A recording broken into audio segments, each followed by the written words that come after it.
how big of a blow is it for Barcelona now that they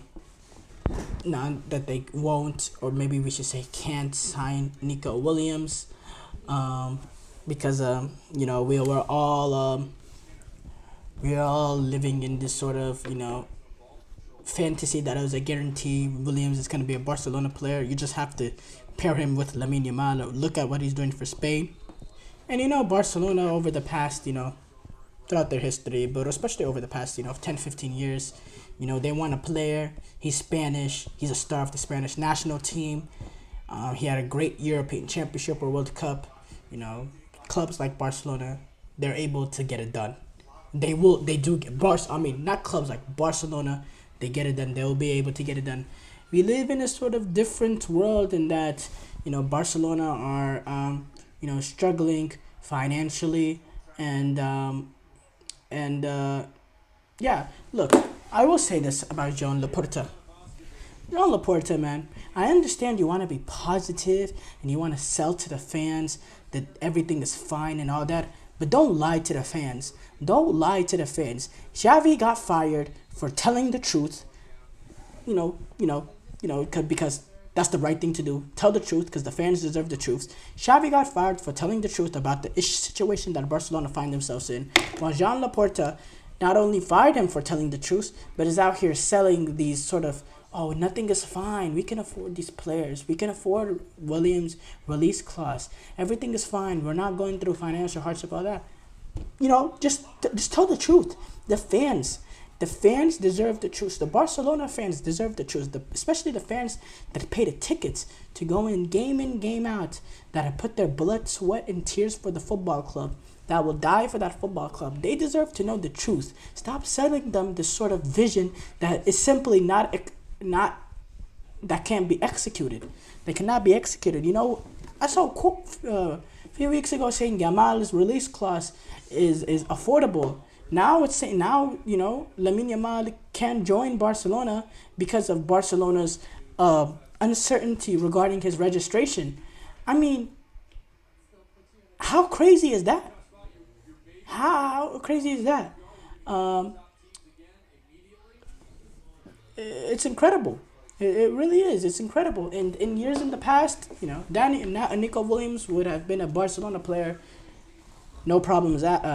No second questions asked. It would have been easy. They would have done. Boom. He would have probably been done his medical by now, right after the European Championship.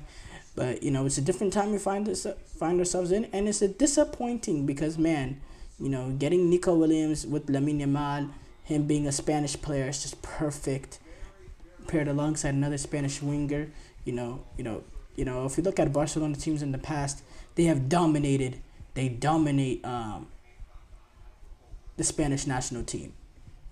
Even with the greatness of Real Madrid, the 2010 World Cup, that was literally Barcelona in red.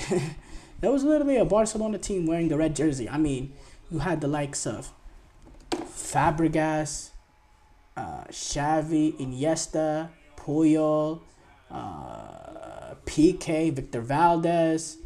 I mean, I could go on and on and on. I'm missing someone. Busquets. No, actually, I have no idea. Was Busquets part of the team that won the World Cup in 2010? I don't know. Yes, he was. What am I saying? Yeah, he was part of that team. Yeah. Busquets, Xavi, Iniesta, Puyol, Fabregas, PK, Valdez. That's what Barcelona. They dominated the Spanish national team. Where has that gone now? Where is that anymore? Okay, Valdez was actually on the bench for Casillas, but part of the roster, obviously. But what is that? Pedro was the other one that I was missing. Pedro. So that was 7 starters because Valdez didn't start. It was PK, obviously.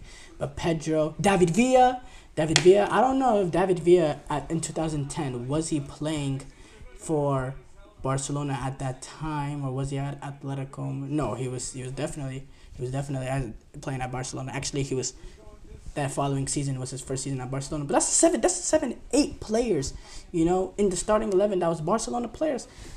That's the pedigree that Barcelona had. In terms of Spanish greats, they had all the Spanish, greats. They don't have that anymore. They don't have that sort of it factor to them anymore. And now it's a big, big blow that they can't sign Nico Williams, because Nico Williams would have given them an added element of verticality. I think would have been perfect with Hansi Flick. And now they're moving on. Dani Olmo, who just doesn't fit the way Nico Williams would have done. Nico Williams would have been a plug and play. Now with Dani Olmo is a sort of player that you got to mix and match. You have to mix and match how you're going to play. You're going to have to, first of all, you're going to have to push back Frenkie de Jong deeper into midfield, because I don't think Dani Olmo is someone that Hansi Flick would like to play as a left-sided midfielder, game in, game out. Hansi Flick, he played with Coman and Sane. He wanted pace and verticality, and people that are pressed with pace. And once they win the ball back, they had the ability to run in behind and get on the end of diagonal balls. Dani Olmo is an inverted winger, playing on the left-hand side, trying to cut into his right foot and being someone that can be a part of a great possession-oriented team, because he's a left winger that's not going to try to do all this verticality stuff. He's going to get the ball and he's going to keep the ball moving, and it's going to keep the possession with Barcelona. That's not what Hansi Flick generally would want to do. So I think Hansi Flick would play him more in an advanced midfield role, which will push back Frenkie de Jong. And to be honest, at this point, Frenkie de Jong has to be pushed back, because they still don't have a replacement for Busquets. Again, Barcelona teams of the past, they would have got Rodri. They would have signed Rodri off Manchester City. Manchester City, you want treble? We don't care. We're Barcelona. We're going to take you, Rodri. And Rodri would have been allured by the greatness of Barcelona. And he would have, as a Spaniard, and he would have went to them. That's just how it works. That's just what Barcelona has been. And they don't have that sort of nature to them anymore. They're not that they're not that Hollywood destination anymore. Yes, Gundogan went from City to Barcelona, but that's not as common as it was before. Everyone was lining up to go to Barcelona in the past. It's not like that right now. I'm telling you right now, Barcelona had an issue with 6. They would have got Rodri. They would have paid whatever was necessary, and they would have brought him in, and he would have been the focal point, and he would have been the next Busquets for them for 10, 15 years. That's just what Barcelona would have done. But they don't have that sort of, number one, I don't think they have that pull anymore. Number two, they definitely don't have the financial capabilities to go out and just get the players that they want. And yeah, it's a big blow for Nico Williams, because I thought he would have fit Hansi Flick perfectly. I really did. And yeah, it's sad.